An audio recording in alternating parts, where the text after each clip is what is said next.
Which of the following statements about semi-log plots is false?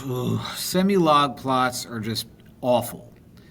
Basically, you start out normal looking units, but then they start to get skinnier and then skinnier and then skinnier.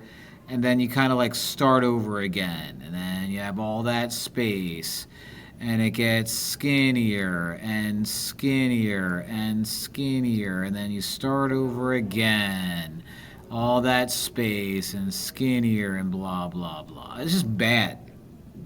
But the main idea of a semi-log plot is that if you have an exponential function, it appears linear on a semi-log plot. Now, we need to see which one of these is false based off of a little bit of information that I just gave you.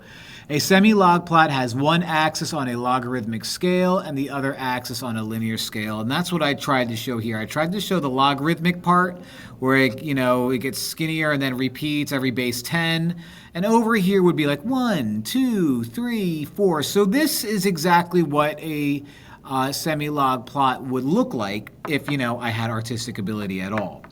So that's true, which means we don't want you. Exponential growth or decay data appear as straight lines on a semi-log plot. Now that's what I said. If I were to graph an exponential equation on a semi-log plot, it would appear as linear. So that is true, which means we don't want you. Semi-log plots are often used to analyze population growth, radioactive decay, or interest growth.